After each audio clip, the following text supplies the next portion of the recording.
Boa tarde, hoje nós vamos apresentar um trabalho sobre trefilação. Definição e conceito. Trefilação é o processo de fabricação de arame e barras finas de metal. É o processo industrial que reduz a largura e aumenta o comprimento do material. Consiste também na tração da peça através de uma matriz chamada fieira. Origem da trefilação. O processo de trefilação foi desenvolvido a partir do momento em que se teve a dificuldade de fabricar fios metálicos bem pequenos. Eles eram realizados de uma forma planas no processo de martelamento manual. Os primeiros fios metálicos eles foram fabricados na Alemanha e na França, manualmente. Eram utilizados metais como o ouro e a prata. Máquinas de trefilação.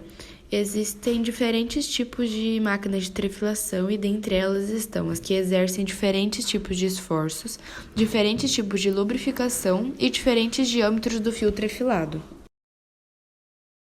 Existem diferentes tipos de esforço, como por exemplo a máquina de trefilação sem deslizamento e a com deslizamento. Máquina de trefilar sem deslizamento. Esse equipamento é constituído de 5 peças principais: a desbobinadeira, anel tirante acumulador, roldana, fieira e bobinadeira. Sobre seu funcionamento. O fio é puxado e, após passar pelo furo da fieira, vai para uma bobina que acumula o fio antes de liberar sua movimentação em direção a uma segunda fieira, onde o processo se repete quantas vezes forem necessárias para se conseguir a estrutura, e no final o fio é enrolado em uma bobinadeira. Máquinas de trefilar com deslizamento. Geralmente são utilizadas na trefilação de fios metálicos com pequenas espessuras. Sobre as máquinas de trefilação com deslizamento. Elas são utilizadas para a trefilação de fios metálicos que possuem pequenos diâmetros. O fio parte de uma bobina, passa por uma roldana que segue alinhado até a primeira fieira.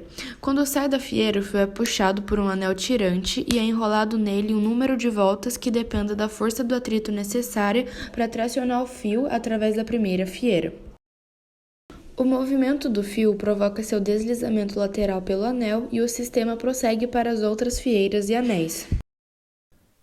Máquina com sistema de imersão. Nessa máquina, as fieiras e os anéis permanecem imersos em um líquido lubrificante.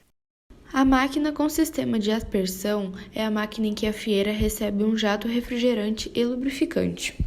Ferramentas. Independente do processo ou do tipo de máquina utilizada, a parte principal da trefilação é a matriz, também conhecido como fieira. Mecânica de trefilação. Quando o objetivo é alongar uma barra cilíndrica, é possível tracioná-la como em um ensaio de tração. No entanto, se aplicarmos uma tensão acima da máxima suportada pelo material, a barra sofrerá estricção e o produto não será satisfatório.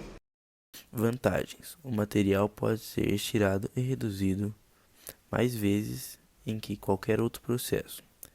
A precisão é maior do que qualquer outro processo, exceto a laminação a frio, que é aplicada nos arames. A superfície produzida é uniformemente limpa e polida. As desvantagens do processo de trefilação é a geração de tensões residuais, pequena diminuição dimensional por fieira e dificuldade para se fazer análises experimentais. A imagem mostra alguns produtos mais comuns no método de trefilação, como por exemplo os arames, os fios e os tubos. Conclusão. Com base em nossas pesquisas, concluímos que a técnica da trefilação foi de extrema importância para o avanço da tecnologia, pois os produtos trefilados estão em toda parte e em diversos setores.